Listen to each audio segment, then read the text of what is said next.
Apa no?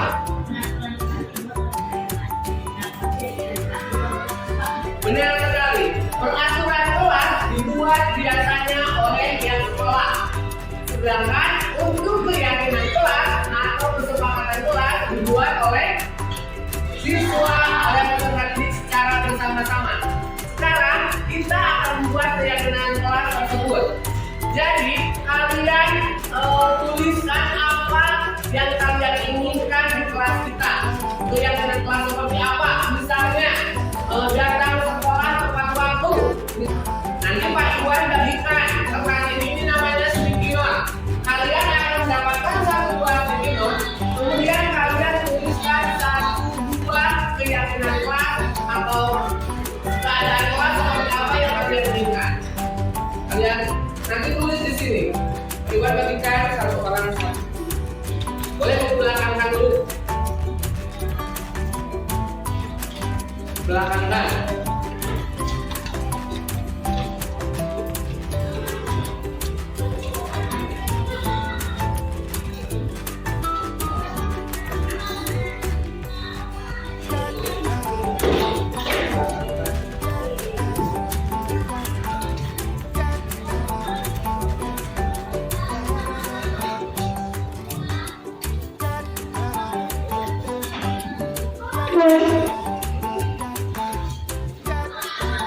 Ya, sekarang kalian tuliskan keyakinan kelas yang kalian inginkan mulai dari sekarang.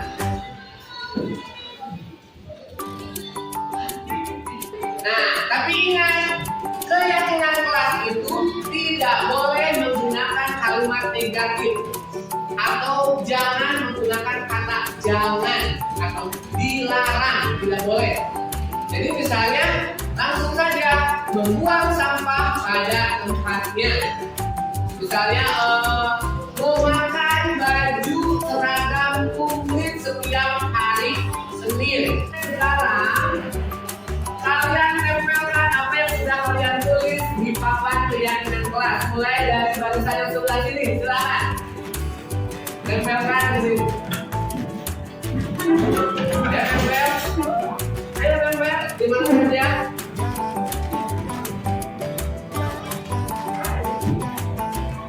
Silakan tempel. Yang sudah kembali ke posisinya masing-masing, lanjut yang sebelah sana. Ayo, lanjut.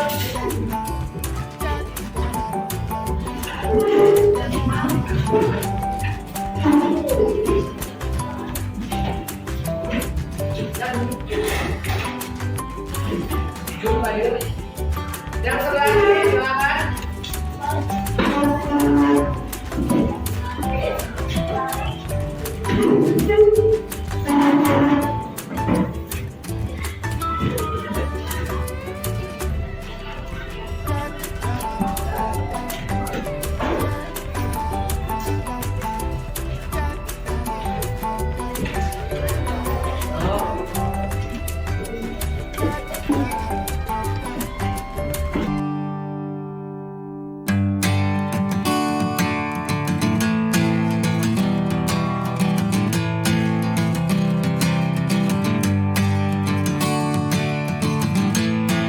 Bismillahirrahmanirrahim. Assalamualaikum warahmatullahi wabarakatuh.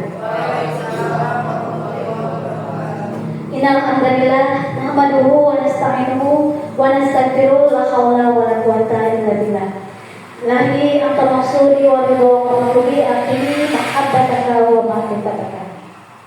Yang terhormat Kepala Sekolah SD Negeri 3 Tanjung Mulia, yang saya hormati rekan-rekan guru dari SD Negeri 3 Tanjung Mulia, juga Bapak Ibu guru dari sekolah yang lainnya. Puji dan syukur kita panjatkan kepada Allah Subhanahu wa taala yang telah memberi nikmat iman, Islam dan juga ihsan. Tak lupa nikmat sehat walafiat yang alhamdulillah pada kesempatan kali ini kita masih diberi umur yang panjang. Shalawat beserta salam semoga tetap tercurah limpah kepada yang mulia baginda Rasul Muhammad Sallallahu Alaihi Wasallam, kepada keluarganya, sahabatnya, tabi'in wa tabi'in, dan semoga kita yang mengaku umatnya mendapat syafaat di yaumul akhir. Amin, Allahumma amin. Bapak, Ibu guru, dan juga Ibu kepala sekolah, saya ucapkan terima kasih atas kesediaannya dan juga waktunya untuk menghadiri kegiatan diseminasi sebagai wujud aksi nyata dari rekan kita, yaitu Bapak Iwan, merupakan aksi nyata dari modul 1.4 mengenai budaya positif. Pada kegiatan diseminasi ini ada beberapa acara yang akan kita lewati. Yang pertama yaitu pembukaan, yang kedua menyanyikan lagu Indonesia Raya, yang ketiga yaitu pembahasan materi tentang budaya positif, dan yang terakhir adalah penutup. Untuk mengefektifkan waktu, kita buka acara ini dengan ucapan basmalah. Bismillahirrahmanirrahim. Untuk acara yang kedua yaitu menyanyikan lagu Indonesia Raya yang akan dipimpin oleh Ibu Nok.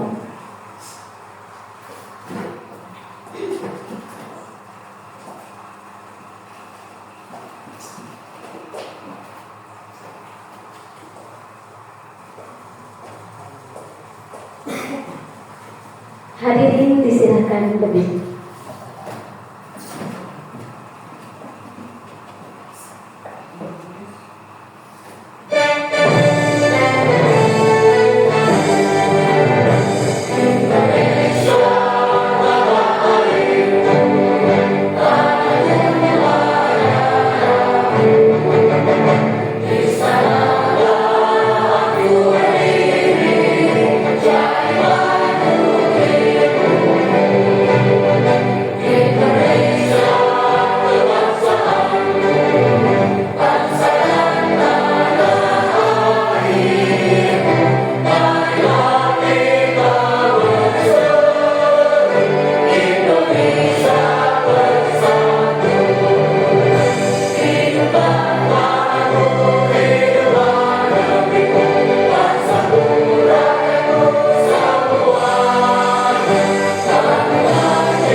Untuk acara selanjutnya yaitu pemaparan materi diseminasi, yaitu tentang budaya positif yang akan disampaikan oleh rekan kita yaitu Bapak Iwan SPDI GR.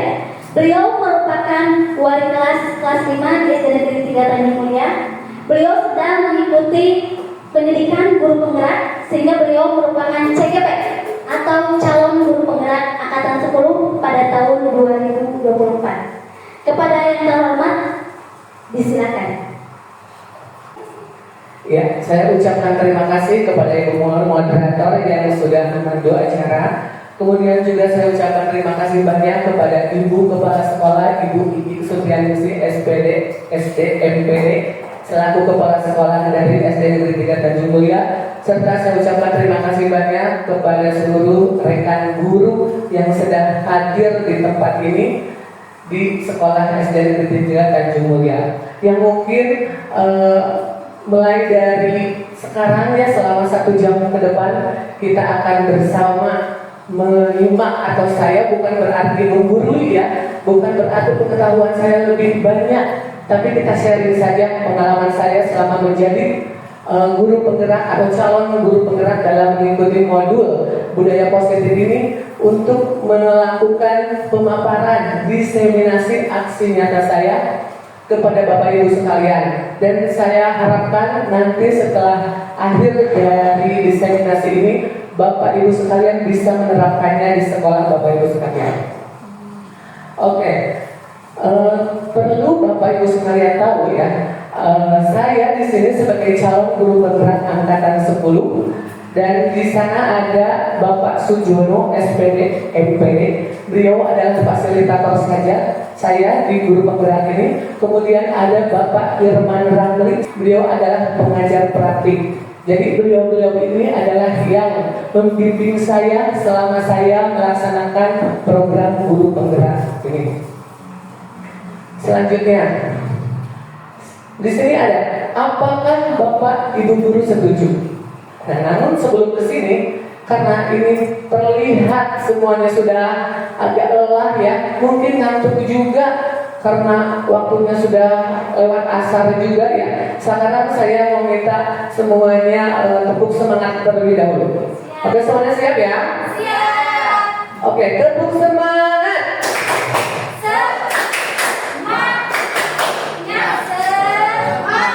Sepertinya kurang semangat, coba satu kali lagi. Tepuk semangat.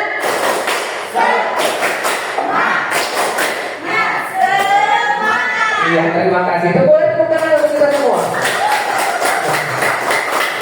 Baik, terima kasih ya. Sekarang apakah Bapak Ibu guru setuju? Yang pertama, pemberian hukuman dapat mendisiplinkan siswa. Apakah Bapak Ibu setuju? Setuju, jadi setuju ya, hukuman itu dapat mendisiplinkan siswa. Yang lainnya ada yang tidak setuju? Setuju ya. Oke, yang kedua, pemberian hadiah dapat meningkatkan prestasi siswa. Apakah Bapak Ibu setuju? Setuju. Setuju juga. Yang lainnya ada yang tidak setuju? Setuju semuanya? Oke, setuju ya. Selanjutnya, guru harus mampu memberikan solusi terhadap siswa yang bermasalah. Semuanya setuju? Setuju. Nah, ini pasti semuanya setuju ya. Dan yang terakhir, guru berperan sebagai teman bagi siswa. Apakah setuju? Setuju. Ada yang tidak setuju? Kondisional, ya itu tergantung siswanya juga seperti itu ya Bu ya. Oke, nanti kita akan belajar bersama. Jadi semua pertanyaan ini nanti kita ada solusinya di akhir ya. Siap. Selanjutnya, ada konsep utama budaya positif. Jadi pada hari ini kita akan ada beberapa bahasan.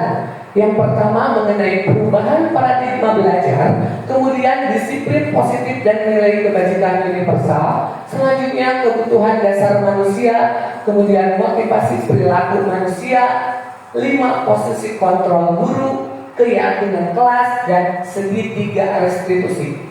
Nah, dari ke-7 ini ya, ada gak yang masih asing di telinga Bapak Ibu sekalian? Yang mana? Yang mana Ibu?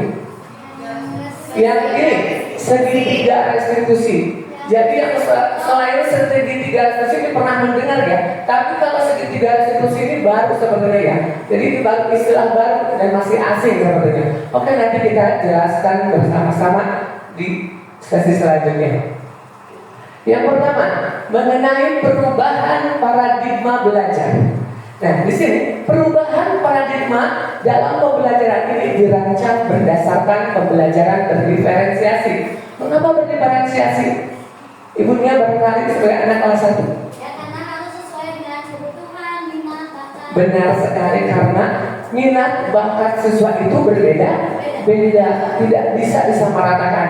Misalnya, kita harus menjajah anak yang lulus itu di atas KKM 80. Itu tidak bisa, karena setiap minat dan bakat anak itu berbeda-beda. Ada aspek lain yang harus dinilai, yaitu proses pembelajarannya yang dapat memenuhi kebutuhan belajar individu setiap murid sesuai dengan tahap perkembangan psikologisnya, sehingga dapat membentuk karakter yang sesuai dengan profil belajar Pancasila. Nah, mungkin sebelumnya yang kemarin kan sudah diadakan diseminasi ya sebanyak 2 kali, saya yang ketiga ya.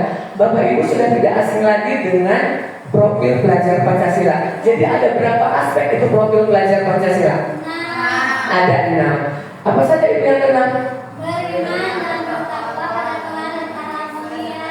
Kemudian, kemudian, kemudian, kemudian, selanjutnya, oke. Biar lebih semangat lagi, Bapak Ibu boleh yuk berdiri kita nyanyikan lagu Profil Pelajar Pancasila. Oke, silakan semuanya untuk berdiri.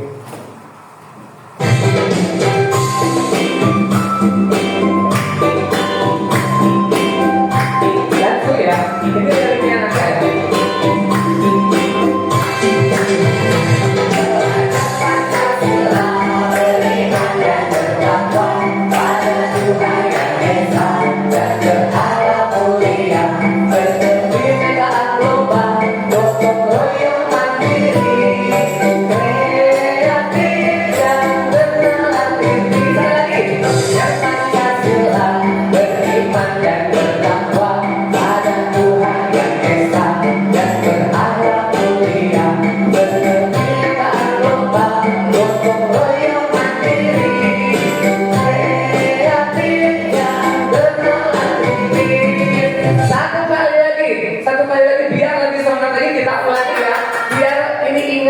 Jadi kita pembelajarannya nyampe ke siswa itu juga tidak masalah diajarkan seperti itu ya. Oke, coba semuanya semangat ya Bapak Ibu ya, harus semangat. Boleh tepuk tangan juga boleh. Ya. Belajar Pancasila, beriman dan bertakwa pada Tuhan yang Esa dan berakhlak mulia, berkebinekaan global, gotong royong mandiri, kreatif dan bernalar tinggi. Belajar Pancasila, beriman dan bertakwa pada Tuhan yang Esa dan berakhlak mulia, berkebinekaan global, gotong royong mandiri, kreatif dan bernalar tinggi. Baik, terima kasih banyak Bapak Ibu semuanya. Saya harap semuanya masih semangat dan terus semangat ya. Kita santai saja Bapak Ibu, kita santai saja. Saya tahu Bapak Ibu lelah, saya tahu Bapak Ibu itu udah ini jam-jamnya istirahat di rumah ya. Iya, jam-jam rawan. Jadi saya ucapkan sekali lagi terima kasih banyak kepada Bapak Ibu yang sudah hadir di tempat ini.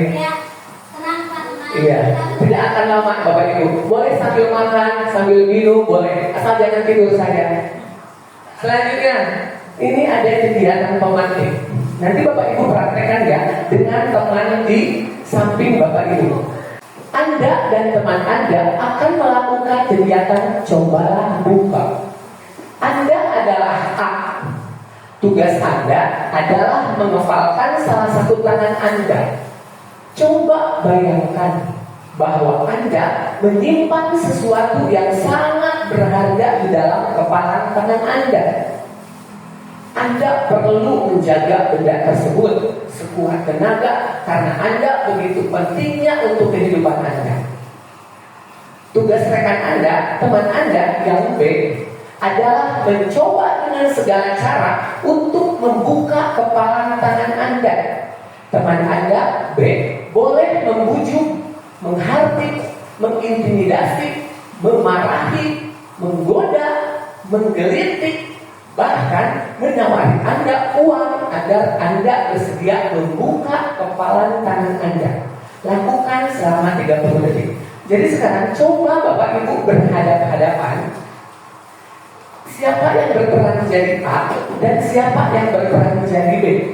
Yang berperan menjadi A, kalian atau Bapak Ibu kepalkan tangannya dan imajinasikan di dalam kepalan tangan tersebut ada sesuatu yang sangat berharga dan tidak boleh orang lain miliki. Nah, tugas teman Anda yang baik itu berusaha sekuat tenaga untuk membukanya. Boleh mengiming-imingi dengan uang, boleh dikelitiki, dielek-elek, boleh gimana pun caranya, pokoknya harus terbuka. Bapak Ibu sudah siap ya? Coba yang menjadi A, teman yang A, kepalkan tangannya, dan yang menjadi B berusaha untuk membukanya. Saya kasih waktu selama 30 detik. Silakan. Sama saya setuju buatku. Buka dong. Bukalah. Nanti saya kasih uang 1.000, 2.000, kalau 3.000, 4.000, 1 juta, 2 juta. Kenapa ibu tidak mau menolak saya padahal saya sudah mau kasih uang 1 juta? Nggak mau ya. Kalau saya kasih uang 1 juta plus dengan emas sepertinya, mau ibu? Tidak.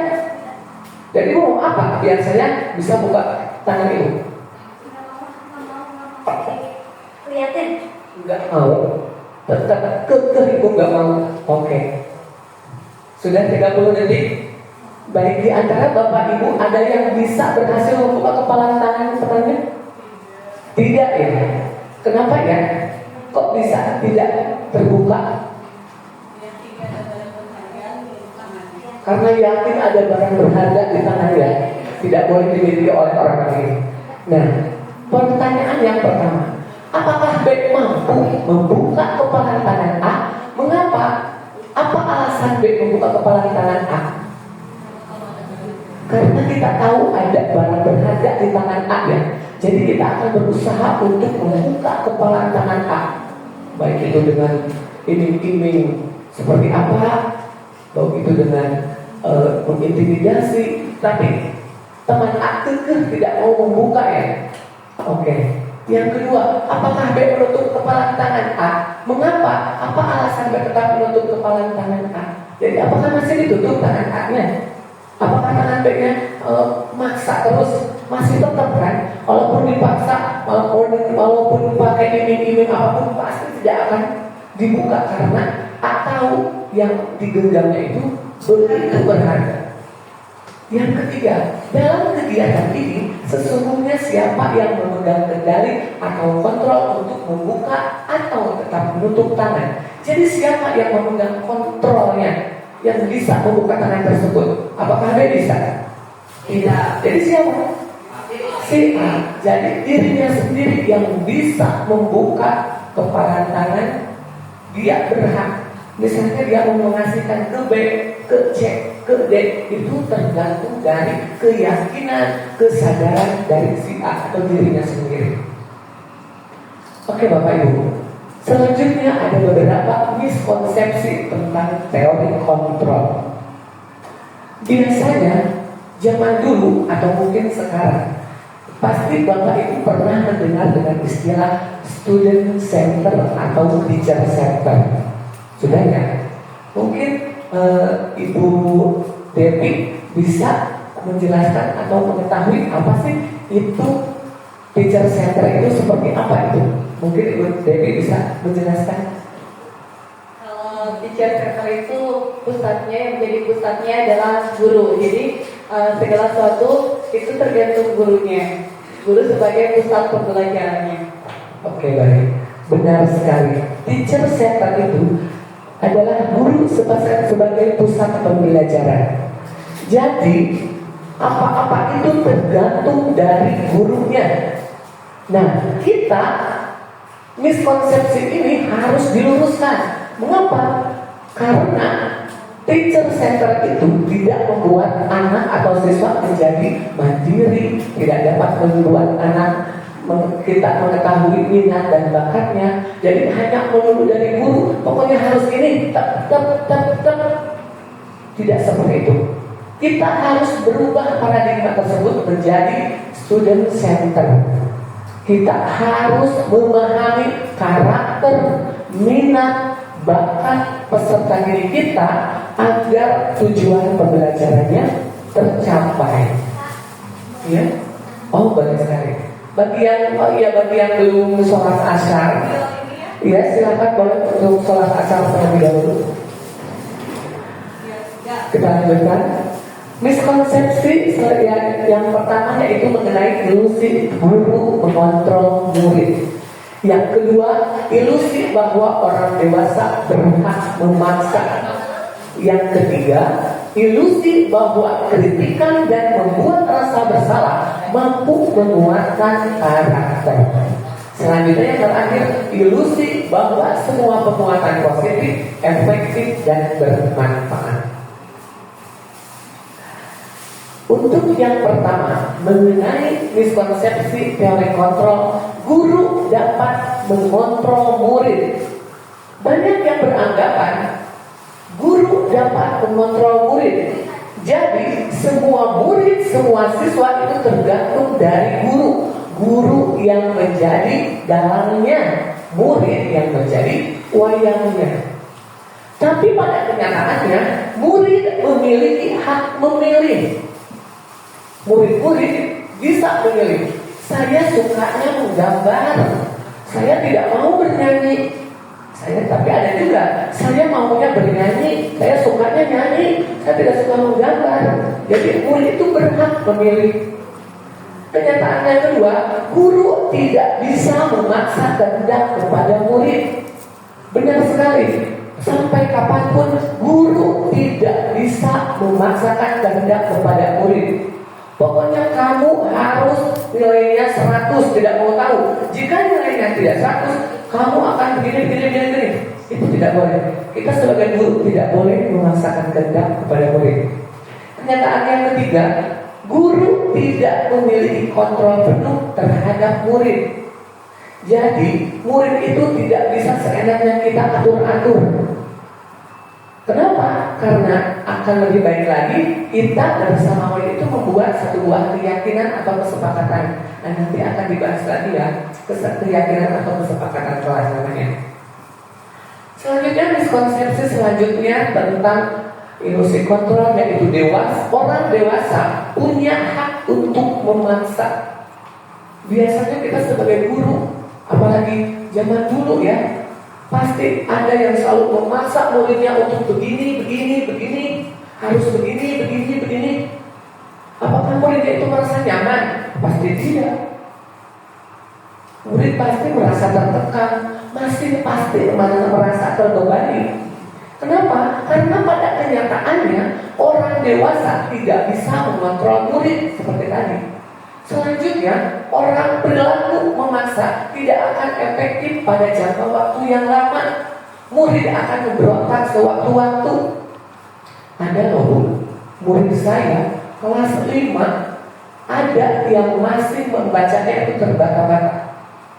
Saya paksa, kamu harus bisa baca dalam waktu seminggu, masih belum bisa. Padahal kurang gimana? Saya di kelas 4 jam istirahat membelajarkannya dia untuk membaca. Dia mungkin sudah jenuh, saya suruh ketua kelompoknya sebagai rekan sejawat untuk membelajarkannya dia membaca, tapi masih tetap saja. Nah, sewaktu-waktu ketika anak itu sudah berada di titik kejenuhan, dia akan berontak, Bu. Pernah dia juga menggebrak meja. Seperti itu. Jadi kita sebagai guru tidak harus selalu kepada siswa harus seperti ini. Biarkan saja. Ketika dia sudah menyadari dalam dirinya, ketika dia sudah yakin akan kesadaran dan kemampuan dirinya, pasti lambat laun akan bisa dan terbiasa. Selanjutnya, pada kenyataannya memaksakan kehendak hanya akan membuat permusuhan antara murid dan guru. Ini dialami oleh saya, Bu. Anak tersebut kepada saya merasa jauh. Dia merasa saya ini sebagai musuhnya. Ketika pada awal-awal saya mengharuskan dia untuk membaca, dia merasa minder dengan teman-temannya. Dia duduk paling belakang, saya membacanya kurang lancar, takut disuruh membaca. Pasti Pak Iwan nyuruh bacanya kepada saya. Nah, itulah anak itu lama-kelamaan menjadi minder dan merasa dirinya itu musuh sebagai musuh gurunya. Nah, ini yang sebaiknya kita jauhi. Selanjutnya miskonsepsi yang ketiga mengenai semua bujukan atau penguatan positif, efektif dan bermanfaat. Boleh, silakan. Ini mengenai penguatan positif yang efektif dan bermanfaat. Betul, penguatan positif itu sangat efektif dan bermanfaat, tapi tidak dalam jangka waktu yang panjang, hanya pada saat itu saja. Misalnya seperti ini. Yuk belajar. Nanti kalau kamu belajar, Pak Iwan kasih hadiah. Nah seperti itu. Itu bagus, tapi tidak untuk jangka panjang. Nah, kenyataannya bujukan adalah salah satu kontrol dan murid memiliki hak untuk menolak bujukan kita. Biasanya ketika kita menawarkan kepada murid sesuatu, pasti murid menerima. Tapi pada kenyataannya murid berhak untuk menolak. Selanjutnya, murid bisa tergantung pada pendapat dan bujukan kita. Benar sekali. Ketika tidak sudah mengiming-imingi, pasti murid akan merasa tergantung pada penghargaan yang kita berikan. Nah, ini yang terakhir, ilusi kontrol mengenai kritik dan membuat orang merasa bersalah mampu menguatkan orang tersebut. Namun, pada kenyataannya, menyalahkan murid dan membuat kritik tidak menguatkan, tetapi melemahkan. Dapat dipahami Bapak Ibu ya? Menyalahkan murid dan membuat kritik tidak menguatkan, tetapi melemahkan. Selanjutnya, murid memiliki perspektif negatif terhadap dirinya. Oh, berarti Abi mah yang bisa maca teh meureun gara-gara anu. Oh, dan Bapak itu mah ke Abi teh beda. Jadi dia itu merasa dirinya negatif, berbeda dari orang lain. Jadi harusnya kita itu memberikan penguatan positif terus sampai dia mau dan yakin kalau dia itu bisa. Selanjutnya, adanya krisis identitas atau identitas gagal pada murid. Seperti itu tadi. Saya mau udahlah, saya pada gak bisa, biar yang lain saja. Jadi akan terus menerus seperti itu. Identitas gagal itu akan menempel pada murid tersebut. Nah, Bapak Ibu sekalian, di sini ada mengubah paradigma stimulus respon ke pendekatan teori kontrol. Yang pertama, realitas kebutuhan kita sama. Benar tidak? Benar, bisa jadi. Tapi pada kenyataannya realitas kebutuhan kita berbeda.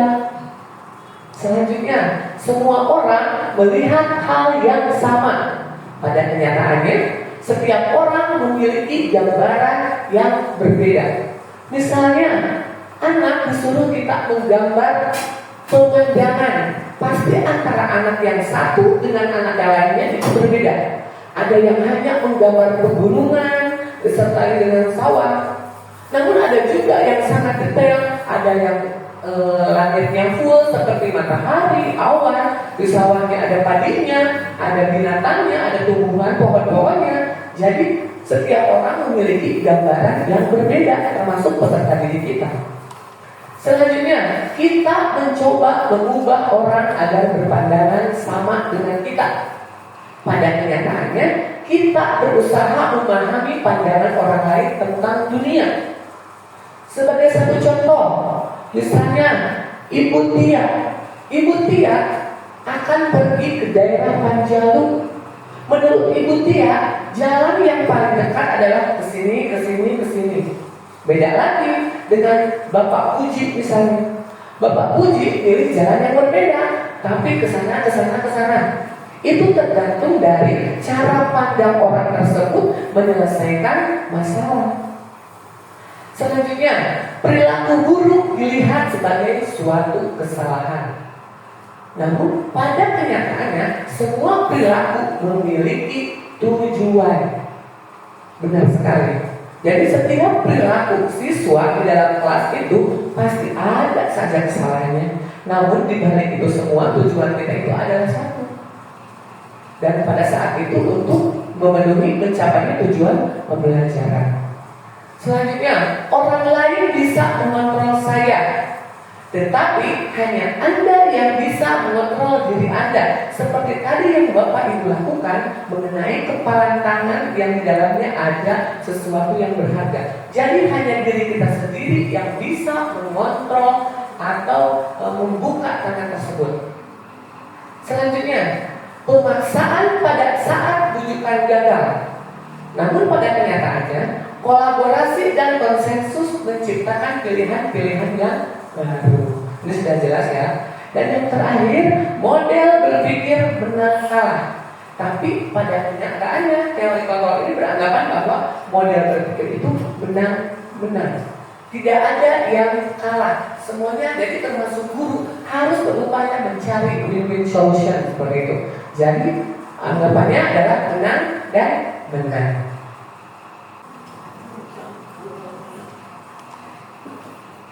Oke, selanjutnya mengenai disiplin positif.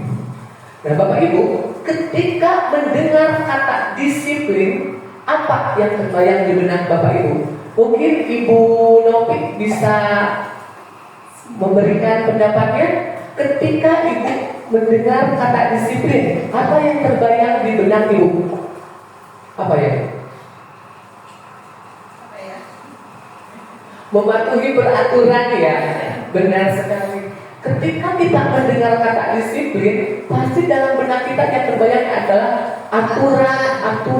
aturan seperti itu. Selanjutnya, mengenai disiplin positif. Nah, disiplin ini berasal dari kata disiplina yang artinya belajar.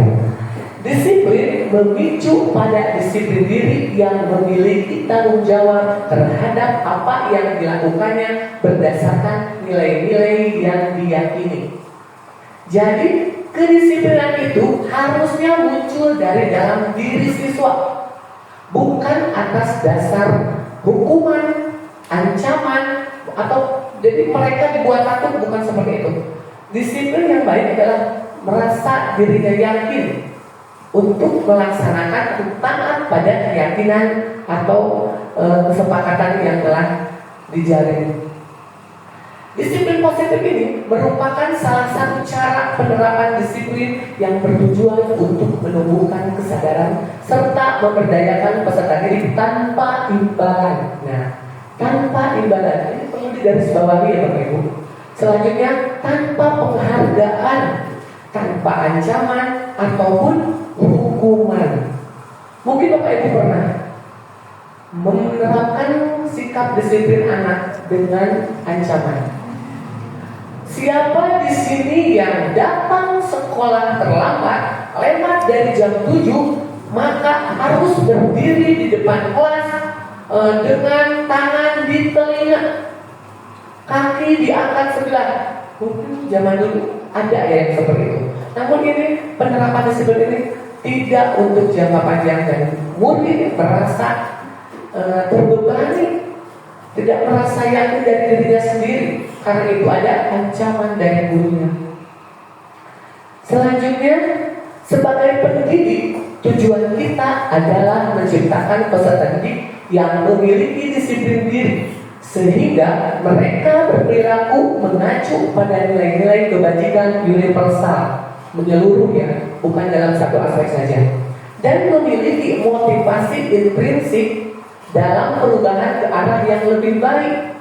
Nah, motivasi intrinsik itu apa? Motivasi intrinsik itu adalah motivasi yang muncul dengan sendirinya dari dalam diri siswa, tidak dari luar. Bukan takut karena ancaman, hukuman, aturan yang dibuat, bukan, tapi dari dirinya sendiri. Nanti dibahas ada dua macam motivasi. Ada motivasi intrinsik dan ada motivasi ekstrinsik. Selanjutnya, mengenai nilai-nilai kebajikan. Apa sih nilai-nilai kebajikan itu? Nilai-nilai kebajikan adalah sifat-sifat positif manusia yang merupakan tujuan mulia yang ingin dicapai oleh individu. Maksudnya siswa ya. Yang pertama, aspeknya mengenai profil belajar Pancasila, yang mana tadi sudah dinyanyikan, itu terdiri dari beriman dan bertakwa kepada Tuhan, dan berakhlak mulia, berkebinekaan global, gotong royong, mandiri, kreatif, dan berpikir kritis. Nah, kita sebagai pendidik harus berusaha, pokoknya sekuat tenaga menanamkan nilai-nilai yang ada dalam profil belajar Pancasila ini kepada peserta didik kita. Apalagi sekarang musimnya pendidikan karakter. Jadi anak itu tergantung bagaimana karakter dirinya masing-masing. kita yang harus menguatkan. Selanjutnya ada Ibu Primary Years Program. Nah, di mana dalamnya ada beberapa aspek seperti toleransi, rasa hormat, integritas, mandiri, menghargai, antusias, dan sebagainya. Selanjutnya ada keterampilan hidup, yaitu dapat dipercaya, lurus hati, pendengar yang aktif, tidak direndahkan orang lain, memberikan yang terbaik dari diri.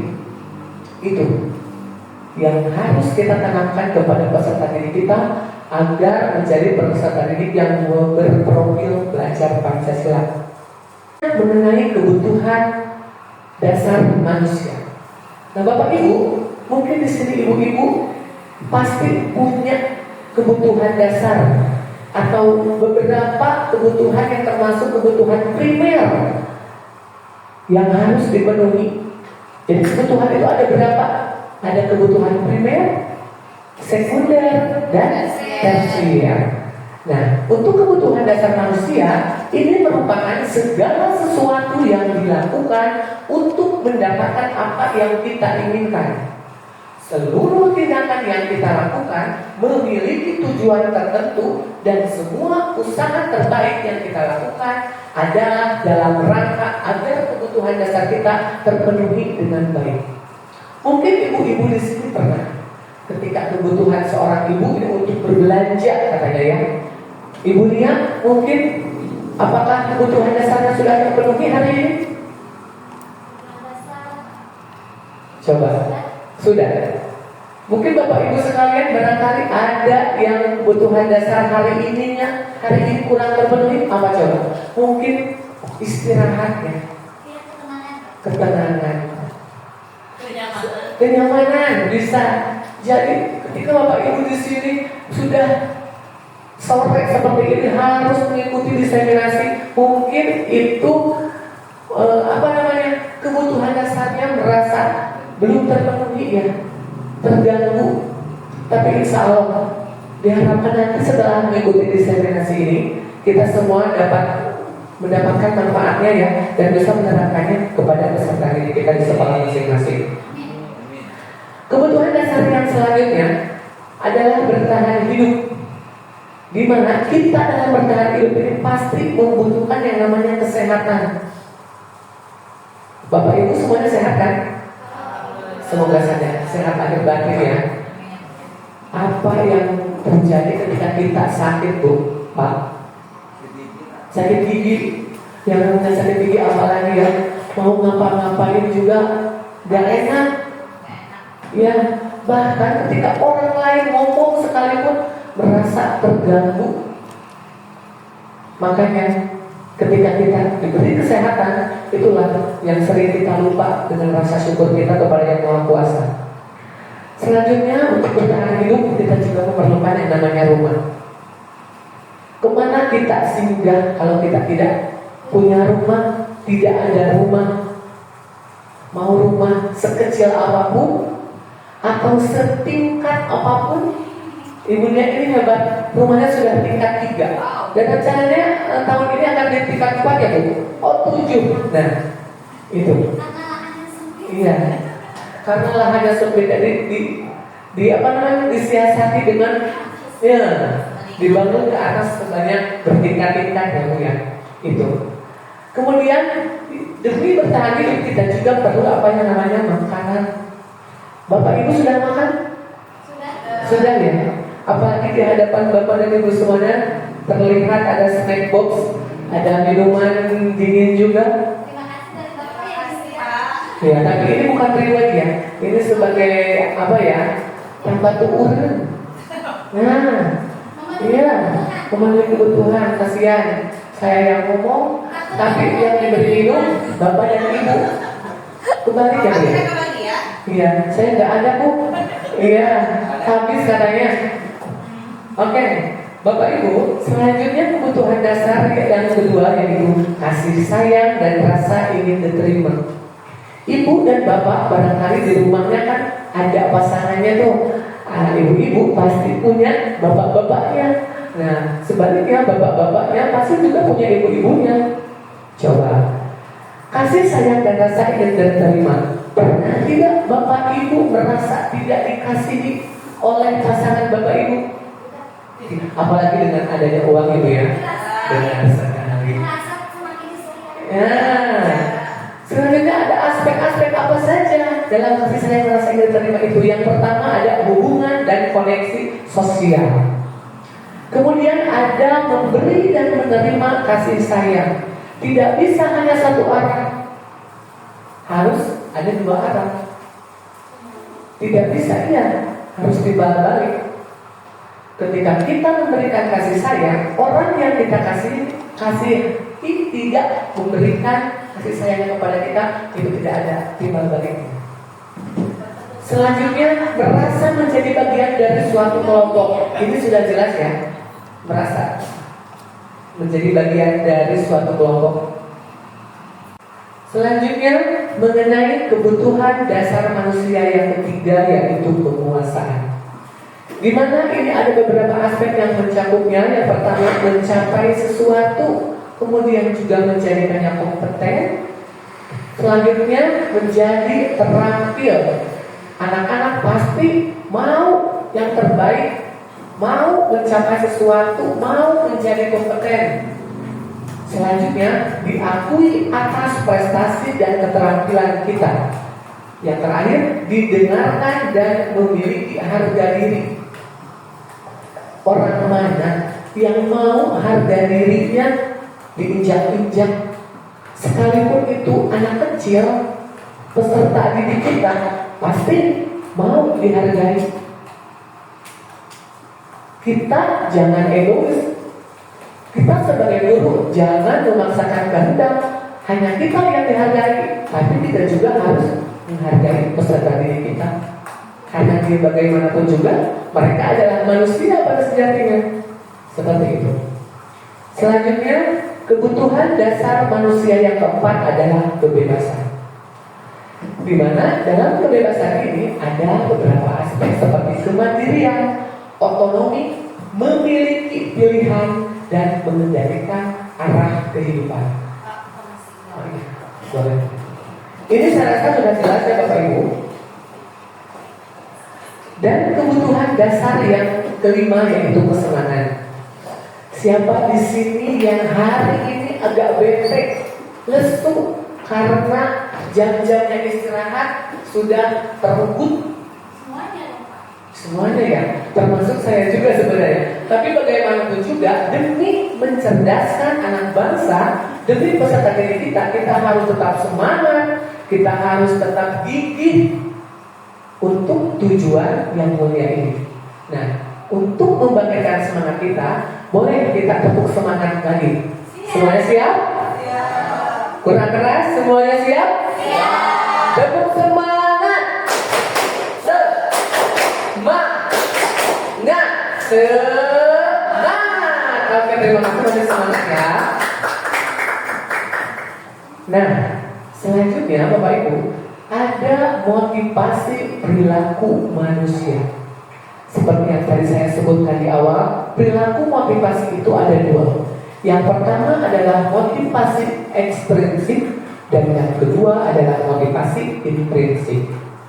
Apa itu motivasi ekstrinsik? Biasanya yang namanya X itu berarti berasal dari luar, bukan dari dalam dirinya sendiri. Nah, biasanya ini untuk menghindari ketidaknyamanan atau hukuman, dan untuk mendapatkan imbalan atau penghargaan dari orang lain. Misalnya seperti ini. Saya mau berangkat pagi-pagi dan takut sama gurunya dihukum, disuruh hormat kepada bendera. Nah, itu motivasi ekstrinsik yang salah. Tapi sebaliknya ada motivasi intrinsik, di mana motivasi ini berasal dari dalam diri sendiri, yaitu untuk menjadi orang yang mereka inginkan dan menghargai diri sendiri dengan nilai-nilai yang mereka percaya. Jadi yang diyakininya bukan berasal dari luar, tidak berdasarkan takut karena ancaman, takut karena hukuman, tapi berdasar dari dirinya sendiri. Nah, Bapak Ibu, di sini ada perbedaan antara hukuman, konsekuensi, dan restitusi. Nah, kalau hukuman ini biasanya tidak terencana tiba-tiba. Jadi, ketika anak datang terlambat, stop, kamu jangan masuk kelas, diam di luar, bersihkan WC, itu hukuman. Jadi tidak terencana dan secara tiba-tiba. Biasanya bersifat satu arah dan berupa hukuman fisik atau psikis. Tidak jarang. Di sini ada guru olahraga? Ada ya, Bapak Reki ya. Oh, sama Pak Najri ya. Iya, dari sekolah SD Panubangan sebenarnya ya. Iya, Panubangan 2 dan 3. Mungkin Bapak Ibu guru yang mengampu di bidang penjas atau olahraga, tidak sedikit ketika ada kasus anak yang terlambat datang disuruh muter lapangan, entah itu 1 kali putaran atau 2 kali. Nah, itulah yang disebut hukuman, biasanya berupa hukuman fisik dan psikis. Sebaiknya itu jangan dilakukan. Selanjutnya ada yang namanya konsekuensi. Nah, berbeda dengan hukuman, kalau konsekuensi ini sifatnya terencana dan disepakati sesuai peraturan. Kalau zaman dulu di kelas itu ada ya, tata tertib harus aturan-aturannya tertulis. Nah, ini konsekuensi ini dipajang biasanya di kelas. Aturannya ketika terlambat, siswa harus membersihkan WC yang tertulisnya itu yang disebut konsekuensi, karena itu sudah terencana, tidak spontan seperti yang tadi hukuman. Nah, konsekuensi ini muridnya tetap dibuat tidak nyaman, walaupun sudah ada tertulis aturannya, sudah terencana, tetapi muridnya tidak nyaman dan sikap guru selalu memonitor, diatur-atur ke guru. Yang ketiga yaitu restitusi. Nah, ini yang lagi in ya, dan center sekarang. Apa itu? Yaitu proses menciptakan kondisi bagi murid untuk memperbaiki kesalahan. Jadi ketika murid berbuat kesalahan, kita itu berupaya untuk memperbaikinya, tapi dengan berkolaborasi dengan murid tersebut untuk mendapatkan suatu solusi. Tidak hanya kita menuntut ini, tapi kita berdua sharing dengan siswa. Selanjutnya, proses kolaboratif yang mengajarkan murid untuk mencari solusi sendiri. Kenapa kamu terlambat sekolah? Kenapa kamu tidak memakai topi? Apakah itu sudah termasuk melanggar aturan kita? Kemana topi kamu? Bagaimana cara kamu agar Senin depan saat upacara bisa memakai topi? Nah, seperti itu. Ada dialog, diskusi antara guru dengan orang atau peserta yang bersalah tersebut. Oke Bapak Ibu, selanjutnya ada dihukum oleh penghargaan. Penghargaan atau reward yang bergaya dapat dikatakan sebagai hukuman. Benar seperti itu Bapak Ibu?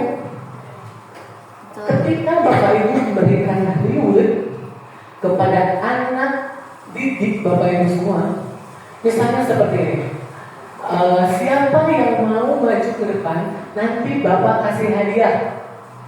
Nah, sebenarnya itu adalah suatu hukuman bagi si anak. Jadi anak itu merasa tergantung dan tidak ada motivasi intrinsik dari dalam dirinya. Nah, dalam jangka waktu tertentu, penghargaan akan memberikan dampak yang sama, yakni ketergantungan, bukan kemerdekaan, dan tentunya mematikan motivasi internal seseorang. Jadi untuk jangka panjangnya anak itu tidak ada motivasi intrinsik, jadi hanya melulu mengandalkan reward atau penghargaan. Selanjutnya, penghargaan merusak hubungan. Ketika seorang diberi penghargaan atau dipuji di depan orang banyak, maka yang lain akan merasa iri dan sebagian dari mereka akan tidak menyukai orang yang diberikan penghargaan tersebut. Ini sudah jelas ya Bapak Ibu. Kemudian penghargaan menciptakan persaingan di dalam kelas, dan persaingan menciptakan kecemasan. Ketika anak didik kita diberi hadiah oleh kita, itu akan ada kecemburuan sosial antara peserta didik yang satu dengan peserta didik yang lain. Dan si itu saja yang dapat hadiah, si itu saja yang bisa mengerjakan soal. Jadi ada persaingan, ada kecemasan juga dalam diri anak didik kita yang lainnya. Jadi jangan dibiasakan dan harus ditinggalkan. Selanjutnya, jika guru sering memberikan penghargaan kepada murid-muridnya, besar kemungkinan murid-muridnya termotivasi hanya untuk menyenangkan gurunya. Mereka tidak akan bersikap jujur kepada guru tersebut. Ini sudah jelas ya. Jadi, fiktif bohong. Dia mau mengerjakan, dia mau disiplin karena gurunya iming-imingi. Jadi itu harus ditinggalkan, jangan dibudayakan ya. Selanjutnya mengenai posisi kontrol guru. Ada beberapa posisi kontrol guru. Yang pertama yaitu penghukum. Selanjutnya pembuat merasa bersalah. Kemudian posisi kontrol sebagai teman. Dan guru sebagai pemantau. Yang terakhir guru sebagai manajer. Apa sih guru sebagai penghukum itu? Posisi guru sebagai penghukum itu seperti apa? Kita lihat tayangan berikut ini.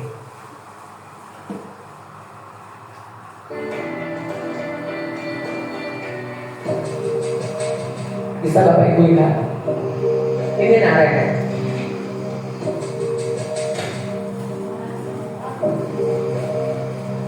Naren! Sini kamu!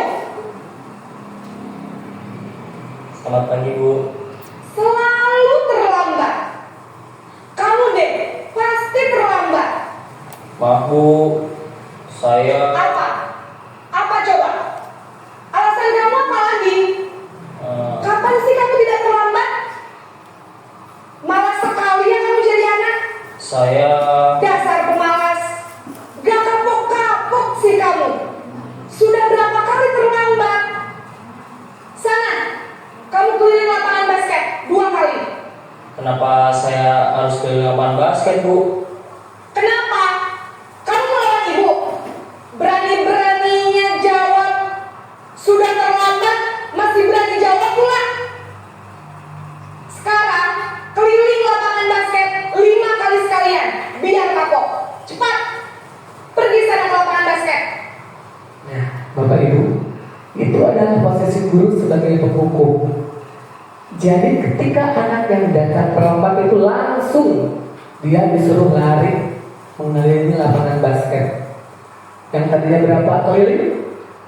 2 jadi karena anak tersebut menjawab pertanyaan dari guru. Jadi guru itu maunya anak itu nunjuk iya. Kenapa saya harus keliling lapangan basket, Bu? Karena terlambat. Ada korelasinya nggak, Bu? Antara terlambat dan keliling lapangan basket? Nggak ada ya? Nah itu. Nah, Bapak Ibu, posisi penghukum ini bisa menggunakan hukuman fisik maupun verbal. Orang-orang yang menjalankan posisi penghukum senantiasa mengatakan bahwa sekolah memerlukan sistem atau alat yang dapat lebih menekan peserta didik lebih dalam lagi. Guru-guru yang menerapkan posisi penghukum akan berkata, patuhi aturan saya atau awas. Nah, kamu selalu saja salah. Atau ada kata-kata lain seperti selalu, pasti selalu kamu yang terakhir selesai. Nah, guru seperti ini senantiasa percaya hanya ada satu cara agar pembelajaran bisa berhasil, yaitu cara dia sendiri. Selanjutnya mengenai posisi pembuat merasa bersalah. Bisa dilihat tayangannya. Jadi nanti Bapak Ibu bisa membedakan ya posisi guru seperti apa. Yang ini posisi guru sebagai pembuat rasa bersalah. Ini sebenarnya kenapa ya terlambat terus? Naren, kamu kenapa terlambat lagi, nak? Ya Tuhan, Naren, kamu senang ya bikin ibu susah ya?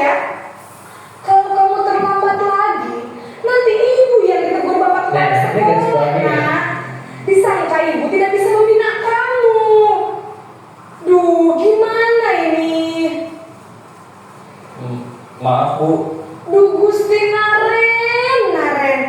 Kamu suka ya kalau ibu tegur bapak kepala sekolah? Terus, sekarang ibu harus tulis apa ya di buku absen? Ini kamu sudah sering terlambat loh. Ibu Sudah harus sering apa terlambat. coba? Berarti tidak satu kali ya pulang lagi. maaf sekali. Ya sudah, lain kali jangan bikin ibu susah lagi anak ya. Ibu tidak akan kuat lagi kalau kamu gini terus. Bisa jantungan kalau ibu tegur bapak kepala sekolah. Sana cepat ke kelas. Jantungan ya Maaf Pak. ya Bu, maaf sekali. Padahal Naren itu sudah minta maafnya sudah kayak bersimpuh gitu ya Bu ya. Tapi masih saja ya tidak dimaafkan. Nah, pada pembuat merasa bersalah ini, posisi ini biasanya guru akan bersuara lebih lembut. Pembuat orang merasa bersalah akan menggunakan keheningan yang membuat orang lain merasa tidak nyaman, bersalah atau rendah diri. Kata-kata yang keluar dengan lembut akan seperti, ibu sangat kecewa sekali dengan kamu. Atau berapa kali bapak harus memberitahu kamu ya. Selanjutnya ada juga yang gimana coba kalau orang tua kamu tahu berbuat begini. Nah, di posisi ini peserta didik akan memiliki penilaian diri yang buruk tentang diri mereka. Mereka merasa tidak berharga dan telah mengecewakan orang-orang yang disayanginya. Selanjutnya mengenai posisi teman.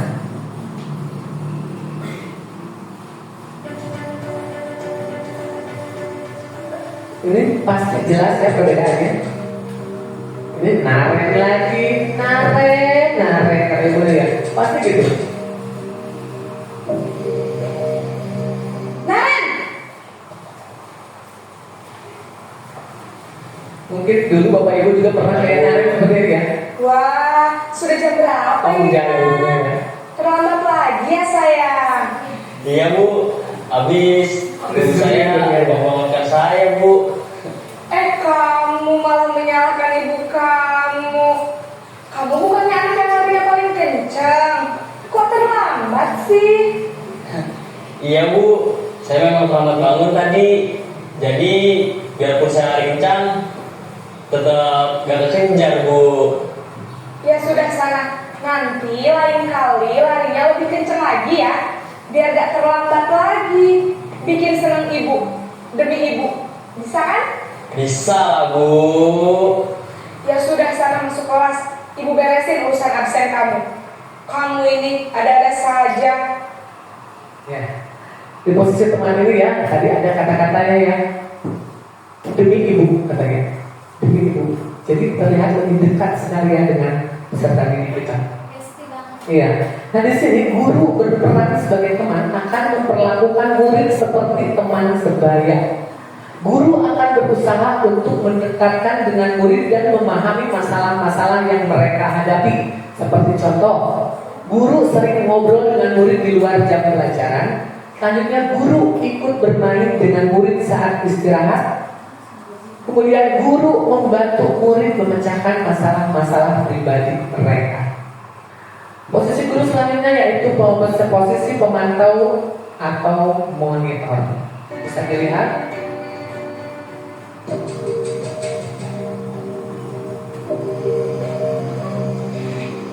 Nah, oh belum. Naren!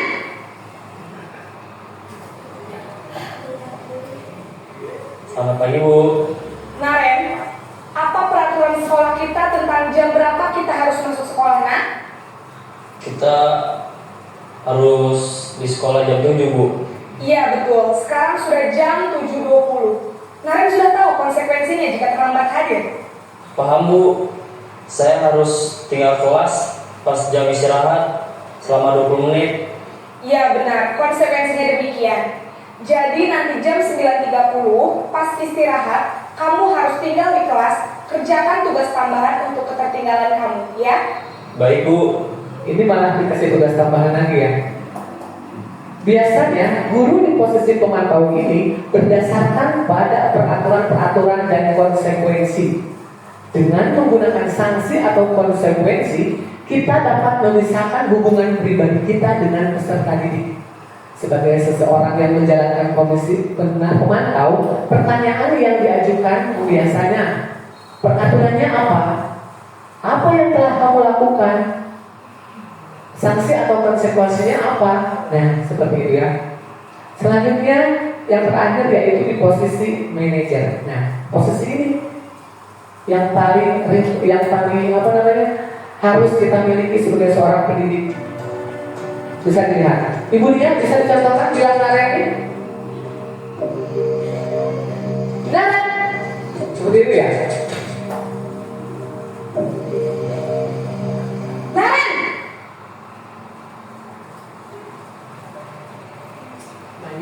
Baik kayak Ibu Dia itu. selamat pagi Naren.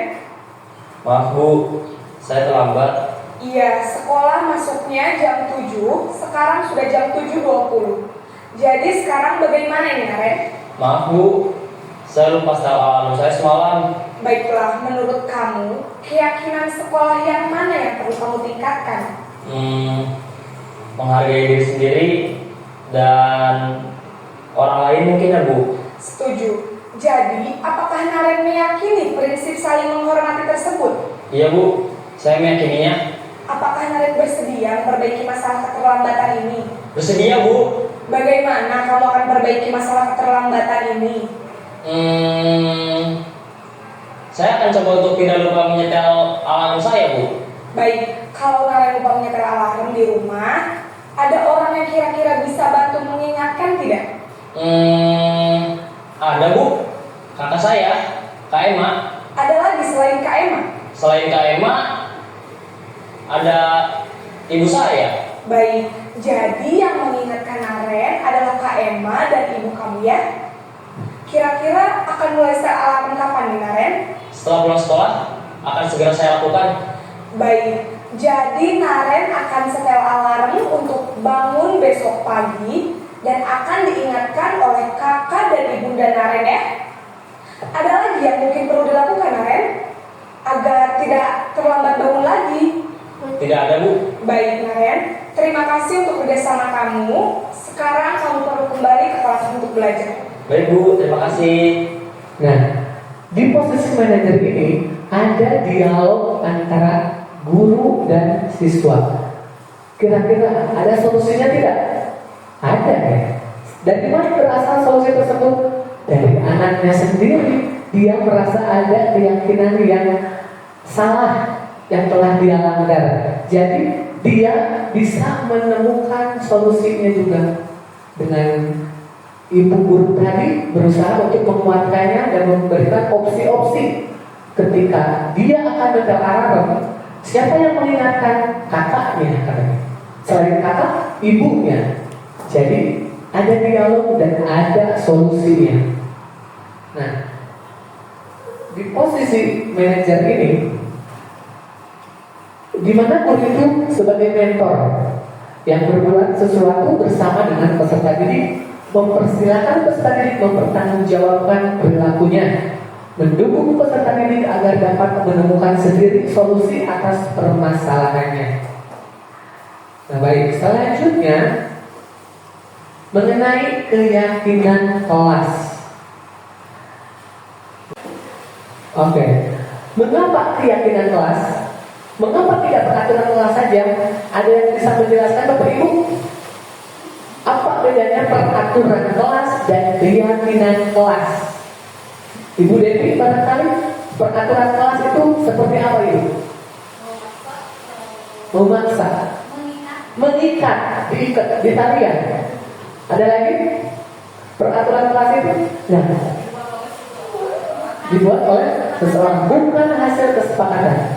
Nah, Bapak Ibu, peraturan kelas itu biasanya hanya dibuat oleh satu pihak, yaitu guru atau sekolah, berbeda dengan keyakinan kelas.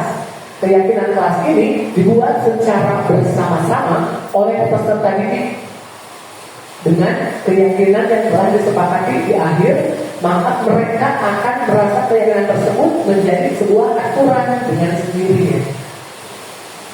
Nah, sekarang jawablah pertanyaan-pertanyaan berikut. Mengapa kita memiliki aturan tentang penggunaan helm pada saat mengendarai kendaraan roda 2 atau motor? Bapak Ibu datang ke sini pasti ya ada yang menggunakan motor, namun tidak sedikit juga yang menggunakan mobil. Ibu dia menggunakan mobil ya? Insya Allah, semoga selamat sampai tujuan nanti bulannya walaupun hujan. Ini menjadikan tantangan tersendiri bagi kita ya. Jadi apa itu penggunaan helm saat mengendarai kendaraan bermotor itu tujuannya apa? Apakah karena hanya ada aturan ditilang, takut ditilang polisi? Takut ditilang ya? Berarti itu bukan. Nah, keyakinan dari diri sendiri. Karena pada hakikatnya memakai helm itu untuk menjaga diri agar tidak terjadi sesuatu yang tidak diinginkan, misalnya kecelakaan, supaya organ paling vital di badan kita, kepala, sedikit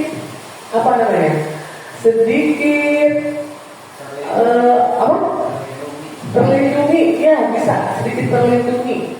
Itulah penggunaan helm. Kalau kita yakin, merasa diri yakin akan keselamatan, maka kita akan dengan sendirinya sadar menggunakan helm. Kemudian, mengapa pada saat COVID kita memiliki aturan tentang penggunaan masker dan mencuci tangan setiap saat? Ya karena kita yakin ketika kita menggunakan masker dan mencuci tangan, pasti kita akan terhindar dari virus, bakteri. Ya, jadi seperti itu. Keyakinan itu harus timbul dari dalam diri dengan sendirinya, bukan karena ada aturan-aturan karena takut. Seperti itu. Selanjutnya, menekankan pada keyakinan seseorang akan lebih memotivasi seseorang dari dalam. Seseorang akan lebih tergerak dan bersemangat untuk menjalankan keyakinannya daripada hanya sekedar mengikuti serangkaian peraturan tertulis tanpa makna. Murid perlu mendengarkan dan memahami arti sesungguhnya tentang peraturan-peraturan yang diberikan. Apa nilai-nilai kebajikan di balik peraturan tersebut? Apa tujuan utamanya? Dan menjadi tidak tertarik atau takut sehingga hanya sekedar mengikuti serangkaian peraturan-peraturan yang mengatur mereka tanpa memahami tujuan mulia. Dan biasanya keyakinan kelas bersifat lebih abstrak daripada peraturan yang lebih rinci dan konkret, dan berupa pernyataan universal. Pernyataan keyakinan kelas senantiasa dibuat dalam bentuk positif. Jadi keyakinan kelas itu tidak ada kata jangan, tidak boleh. Dalam keyakinan kelas misalnya seperti ini: jangan merusak barang yang ada di kelas. Kita harus menghilangkan kata jangan ini. Bisa diganti dengan memelihara semua barang yang ada di dalam kelas, seperti itu. Selanjutnya, keyakinan kelas hendaknya tidak terlalu banyak sehingga mudah diingat dan dipahami oleh semua warga kelas. Ketika murid kita ada banyak, ada misalnya 40, seperti murid saya, ada 40 orang. Itu ketika membuat keyakinan kelas, jadi per anak itu diberi sticky note. Dia menuliskan satu orang satu, kemudian menempelkannya di papan sticky note, papan keyakinan kelas. Nah, pada akhirnya kita merangkum dari semua itu dan diambil satu buah kesimpulan. Selanjutnya ketika sudah disepakati, maka semua siswa menandatanganinya. Jadi itulah yang dinamakan keyakinan kelas. Berarti disepakati oleh semuanya. Nah, ini seperti contohnya kesepakatan kelas 5 di kelas saya. Yang pertama, jaga kebersihan ruang kelas. Kemudian ada budaya 5S: senyum, sapa, sopan, dan santun. Kemudian ada datang dan pulang tepat waktu. Harusnya ini ada istirahat ya. Tidak jarang ketika saya jam istirahat, Pak, istirahat. Pak, mau istirahat. Nah, tapi tidak pernah sampai saat ini ketika jam masuk istirahat itu anak belum ada, belum sebenarnya, bukan tidak ya, Pak, apakah sudah masuk? Belum ada. Artinya kita harus introspeksi. Jadi kita itu belum menjadi seorang guru yang diidamkan oleh peserta didik. Selanjutnya ada dengarkan guru dan lakukan yang terbaik. Sok aya wae anu malawung di kelas abi mah Bu, Pak. Aya wae eta siswa anu malawung teh. Malahan aya anu kamari, aya anu nyetak slem. Aya anu nyetak mainan naon namina teh ya? Jika puzzle gitu kan. Lego. Itu emang tidak dimainkan saat belajar, tapi mainan itu ada di atas meja beserta diri saya. Kemudian saya ambil. Nah, lain kali dilarang membawa mainan ke sekolah seperti itu. Kemudian saya tidak lupa kembalikan ya pas pulangnya, karena itu adalah dari uang jajannya, kasihan juga. Selanjutnya bersikap baik dan menghargai orang lain, ini sudah pasti ya. Dan yang terakhir berteman tanpa membuli. Ada loh teman mereka yang tidak bahasa ini dan tidak bisa baca itu, diolok-olok oleh temannya. Dasar si ngedul. Udah perjanjian di awal, saya 1 bulan lagi nanti insya Allah Pak bisa baca. Itu padahal kakaknya dia itu seorang guru, buka les privat juga. Ya, pastinya tidak masuk akal. Itu mungkin sudah apa namanya ya? Memang sudah harusnya seperti itu. Nah, jadi dilarang di antara siswa untuk membuli. Nah, ini sebagai contoh kesepakatan kelas di kelas saya. Selanjutnya yang terakhir, bahasan yang penutup yang pertama yaitu segitiga restitusi. Segitiga restitusi. Mungkin pernah didiskriminasi sebelum-sebelumnya pernah mendengar kata restitusi ya. Jadi sebenarnya apa yang dimaksud dengan segitiga restitusi itu? Nah, Bapak Ibu bisa melihat video berikut ini. Perhatikan dengan baik-baik. Umpamakan guru yang ada di video yang akan saya tanyakan adalah Bapak Ibu sendiri, dan siswa yang nanti akan terlambat datang adalah siswa Bapak Ibu sendiri.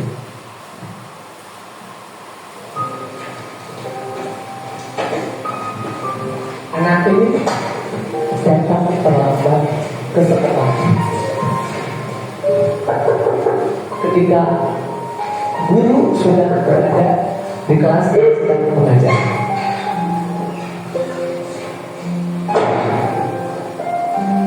Coba lihat. Begitu dengan mudahnya sang guru tersebut memukul walaupun dengan penggaris kepada peserta didik tersebut yang sudah terlambat datang ke sekolah. Begitu kerasnya. Berhenti saya pun melihat emosi tersebut. Mungkin Bapak ini beranggapan untuk mendisiplinkan, ya, untuk mendisiplinkan anak itu, tapi caranya yang salah. Bisa dilihat anak ini pulang tidak ada teman-temannya, hanya sendiri. Nah, dia sudah datang yang kedua kalinya, terlambat lagi karena sudah menjadi kebiasaan, dipukul lagi oleh guru tersebut. Terlihat anak itu sudah berkaca-kaca, merasakan betapa sakitnya ketika kita dipukuli di hadapan teman-teman. Dan ketika yang lahir keluar dia sendirian, dia merasa minder. Setiap hari dihukum, dicepret ku bapak guru, nah dipayungan ke jangan anu sanes tanpa tahu alasannya. Datang lagi keesokan harinya, dia sudah terbiasa tanpa dikomando, mengangkatlah tangannya dan dipukul lagi oleh gurunya. Terlihat sedih. Dia tidak bisa konsentrasi dalam mengikuti pembelajaran. Suatu hari, bapak guru ini pagi-pagi akan berangkat ke sekolah. Kemudian dia melihat anak tersebut di pagi hari itu. Nah, ini adalah orang tua dari anak tersebut. Di rumahnya dia hanya tinggal 2 orang, dia sendiri dan ibunya. ketika dia akan ke sekolah, karena ibunya sakit parah, dia harus menitipkan ibunya ke tempat penitipan. Kalau sekarang di sini ada namanya panti jompo ya, dititipkan sendiri karena dia mau berangkat ke sekolah. Si gurunya melihat, oh, jadi ini alasan dia selalu dan selalu terlambat datang ke sekolah. Padahal anak ini sudah lari sekuat tenaga mengejar waktu agar dia tidak terlambat. Tapi ketika dia sudah sampai di sekolah, dia hanya disakiti oleh gurunya, dihukum seperti itu. Nah, seperti ini.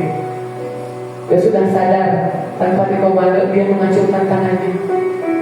Namun ketika guru tersebut tahu alasan apa yang menjadi anak tersebut kesiangan datang ke sekolah, dia merasa menyesal. Ingat Bapak Ibu, penyesalan itu datangnya belakangan, dan biasanya seumur hidup pasti akan teringat. Jadi, nah itu dia. Jadi apa yang bisa diambil dari tayangan tadi? Ibu Nia lihat berkaca-kaca. Ibu Dewi juga. Ibu Nia bisa diceritakan apa yang membuat Ibu Nia berkaca-kaca? Silakan Ibu Nia.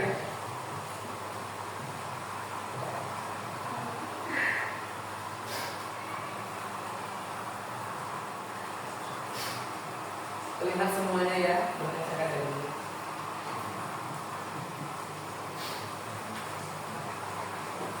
Jujur, saya mungkin termasuk orang yang gak mau tahu alasan orangnya. Kurang lebih seperti itulah. Dan yang sering membuat saya ragu itu akan perilaku anaknya. Dan juga yang pada akhirnya alhamdulillah guru tersebut mengetahui apa alasan yang menjadi keterlambatan anak tersebut. Bersedia memeluknya seperti itu merupakan suatu. Terima kasih Ibu Nia. Mungkin beliau terharu ya karena mengajar di kelas 1 juga ya. Mungkin di sini ada beberapa rekan guru, Bapak Ibu semuanya yang pernah melaksanakan atau melakukan seperti yang tadi. Itu sebaiknya kita cari dulu apa latar belakang, apa alasan anak tersebut terlambat. Saya pernah Bu, Pak, ada anak didik saya kelas 5 yang datang terlambat saat upacara bendera. Nah, kemudian anak didik itu karena sudah tahu aturan di sekolah, yang datang terlambat berdirinya dipisahkan dari orang lain, dia memisahkan diri. Nah, kemudian saya tanya, nah, kenapa kamu terlambat? Dia nunduk, maaf Pak. Kenapa? Dia nunduk, dia tidak mau jawab. Saya dekati, saya ajak, kemudian dia menjawab, sepatu saya rusak Pak. Saya datang ke sini pakai sendal yang talincang itu Bu, yang ada talinya ke belakang itu. Padahal kalau hari Senin kan harusnya pakai sepatu hitam ya. Iya, dia sepatunya rusak. Saya tanya lagi, kenapa sepatu kamu rusak? Sudah lama, itu sudah dari saya kelas 1. Bayangkan, sepatu dari kelas 1 masih bisa dipakai sampai kelas 5. Tidak rusak. Dia tidak rusak. Bagaimana ya selama 5 tahun? Nah, dari situ saya berpikir, oh, jadi itu alasannya kamu terlambat. Kalau misalkan guru sebagai penghukum, mungkin itu akan langsung dihukum untuk berdiri membersihkan WC, tapi tidak. Ketika posisi guru sebagai manajer, dia akan menelusuri apa penyebab dari kesalahan yang telah peserta didik tersebut perbuat. Seperti itu. Nah, dari tayangan tadi Ada satu buah pengertian restitusi yang dapatnya dikembangkan pada awalnya oleh pakar pendidikan yaitu Diana dosen berlandaskan pada teori kontrol Dr. William Glasser. Nah, jadi apa sih pengertian dari segitiga restitusi itu? Segitiga restitusi adalah suatu proses dialog yang dijalankan oleh guru atau orang tua agar dapat menghasilkan murid yang mandiri dan bertanggung jawab. Ada 3 tahapan Bapak Ibu dalam menjalankan segitiga restitusi. Yang pertama, menstabilkan identitas, kemudian memvalidasi tindakan yang salah dan menanyakan keyakinan. Nah, saat guru di posisi manajer, aspek yang dikembangkan pada murid adalah motivasi intrinsik, sehingga penanaman nilai-nilai kebajikan dapat tumbuh dan berkembang menjadi kebiasaan positif yang akhirnya membentuk karakter murid. Nah, Bapak Ibu, jadi ketika kita menghadapi siswa yang melakukan kesalahan, harus menggunakan penyelesaiannya dengan segitiga restitusi ini. Yang pertama tadi ada tahapannya menstabilkan identitas, kemudian memfasilitasi tindakan yang salah, dan menanyakan keyakinan. Untuk yang pertama mengenai menstabilkan identitas, membuat kesalahan adalah bagian dari proses pembelajaran. Berperan menggeser identitas murid dari identitas gagal ke identitas sukses, dan jangan mengkritik murid yang sedang mengalami identitas gagal. Yang kedua, validasi tindakan salah. Bagaimana hasil validasi tindakan salah itu? Nah, setiap perilaku berupaya memenuhi satu kebutuhan tertentu, guru akan menggeser dari pemikiran stimulus respon menjadi proaktif. Mengenali dan mengakui kebutuhan murid ini dapat memperbaiki hubungan dengan murid, dan pernyataan atau pertanyaan yang disampaikan dengan nada suara tidak menghakimi atau memojokkan. Selanjutnya, menanyakan keyakinan. Bagaimana menanyakan keyakinan itu? Nah, teori kontrol ini menyatakan bahwa pada dasarnya kita termotivasi secara intrinsik. Setiap perilaku telah divalidasi dan identitas sukses telah stabil. Maka murid yang telah siap mengaitkan keyakinannya dengan tindakan yang salah. Nah, Bapak Ibu, kemarin saya di kelas 5 ada satu orang anak yang terlambat datang ke sekolah. Kenapa? Karena malamnya dia nonton bola. Karena dia main HP terus main HP. Habis nonton bola main HP. Saya tanya, Pradip, saya menyebutkan namanya Pradipta. Pradipta, kenapa kamu kesiangan? Dia jawab, saya main HP terus Pak setelah nonton bola. Persib Pak, rame, nobar. Seperti itu. Apa yang saya lakukan? Nah, yang saya lakukan ada dalam tayangan berikut ini. Ini sebagai tambahan ilustrasi ya. Nah, ini sekolah saya di sini Bapak Ibu. Ini siswa-siswa saya kelas 5. Nah, mereka baru datang. Pada saat itu jam pelajarannya hari Sabtu ya. Ada ekstra pramuka. Ini kelas saya. Nah, ketika ada suara bel berbunyi, anak-anak langsung masuk ke dalam kelas. Nah, saya nggak sadar ada satu anak yang belum hadir. Ketika sudah mata pelajaran sudah dimulai, dan baru kurang lebih dia terlambat sekitar 10 atau 15 menit. Dan ternyata dia tidak mandi dulu, langsung ke sekolah tanpa sarapan juga.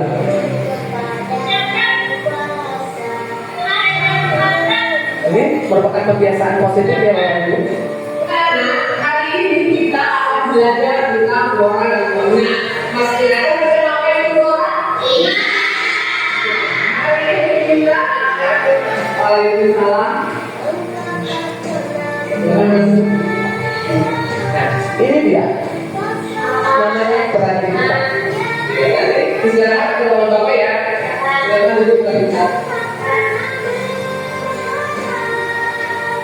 Dia baru kali ini dia melakukan ini.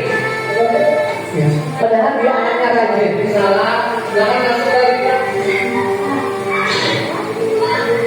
Ini saya mau pamer sekalian piala-piala yang saya punya Bu, Pak. Nah ini dia, barangkali nanti di jalan Bapak Ibu bertemu dengan anak ini, jangan dimarahi Bapak Ibu ya. Dia anak saya loh Pak. Gini-gini dia anak Ibu, anak saya ya Om. Ya. Nah menurut kamu, apakah melakukan suatu kesalahan? Ini merupakan salah satu cara penyelesaian. Jauhi setiap orang itu membuat kesalahan dan terpenting kita harus belajar dari kesalahan itu dan bisa harus memperbaikinya. Sekarang sepertinya dia mau nangis ya, apa? Namun dia tahan. Dia takut benar ya, takut dihukum loh. Padahal saya nggak galak, saya nggak gigit, saya jinak Bu, Pak. Iya, tapi dia kayaknya takut tuh itu. Itu kalau lihat kakinya gemeter tuh.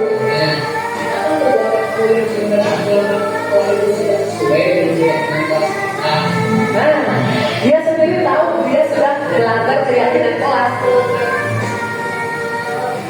Nah, dia datang menjawab katanya.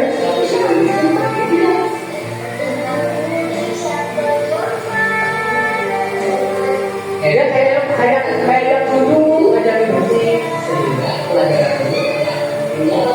Ada satu lagi loh, kasusnya anak yang bawa HP ke sekolah. Dia sembunyi-sembunyi Bu, Pak. Dia sembunyi-sembunyi bawa HP ke sekolah. Nah, pada saat itu ketika saya sedang menjelaskan, saya melihat, kemudian saya panggil. Alasannya sih karena dia mau mencari referensi jawaban dari HP, padahal itu bohong. Karena dia merasa kok kakak kelas saya bisa bawa HP, saya nggak bisa karena seperti itu. Padahal sama-sama saya panggil juga, nanti ada kawan-kawan saya tayangkannya. Dan seperti itu. Itu adalah salah satu contoh penyelesaian kasus dengan menggunakan segitiga restitusi. Nah, Bapak Ibu, sekarang sudah tiba saatnya akhir pemaparan materi yang saya dapatkan dari pendidikan guru penggerak. Karena waktu juga sudah mau maghrib ini ya, hujan pula. Saya sekali lagi mengaturkan terima kasih banyak yang sebesar-besarnya kepada ibu bapak sekalian yang sudah berkenan hadir di tempat ini. Bapak dan ibu yang sudah meluangkan waktunya jauh-jauh. Ibu kepala sekolah juga yang sudah meluangkan waktunya mengizinkan saya. Selanjutnya juga ibu moderator yang sudah memandu acara ini, saya aturkan banyak-banyak terima kasih. Dan saya harapkan apa yang saya sampaikan pada hari ini bisa menjadikan ini sebagai tuntunan kedepannya dalam melaksanakan pembelajaran di sekolah. Mudah-mudahan ada manfaatnya, sedikit saja ada manfaatnya, tidak usah banyak-banyak. Saya gak muluk-muluk. Yang terpenting apa yang saya sampaikan sudah menjadi apa? Menjadikan Bapak Ibu tahu yang tadinya tidak tahu menjadi tahu. Seperti itu. Mungkin itu saja ya yang dapat saya sampaikan. Sekali lagi saya mengucapkan terima kasih banyak untuk semuanya. Saya akhiri saja. Wassalamualaikum warahmatullahi wabarakatuh. Ya, kita beri tepuk tangan yang meriah untuk pemateri kita yang telah sharing-sharing mengenai budaya positif yang telah beliau pelajari. Sungguh pemaparannya sangat luar biasa, banyak sekali manfaat yang bisa kita petik dan kita ambil hikmah. Banyak sekali video pembelajaran yang ditayangkan oleh beliau sehingga saya pun terbawa emosi, jujur ya, merasa gimana gitu, jadi terlihat sendiri oleh Bapak Ibu semua. Saya terbawa emosi ketika tadi pemateri kita memutarkan video tersebut. Terima kasih banyak Pak. Semoga apa yang disampaikan Bapak tentu bermanfaat bagi kita semua. Ucapan terima kasih kepada rekan-rekan semuanya yang telah bersedia hingga sore mengikuti kegiatan ini dengan tetap semangat dan luar biasa. Kita beri tepuk tangan dan penghargaan untuk diri kita sendiri. Tepuk tangan kembali. Mohon maaf apabila dalam penyambutan Bapak Ibu semuanya kurang berkenan. Sekali lagi saya dan juga pemateri mohon maaf yang sebesar-besarnya. Kita tutup kegiatan ini dengan mengucapkan hamdan. Alhamdulillahirabbil alamin. Salam untuk keluarga Bapak Ibu di rumah. Akhirul kalam. Wassalamualaikum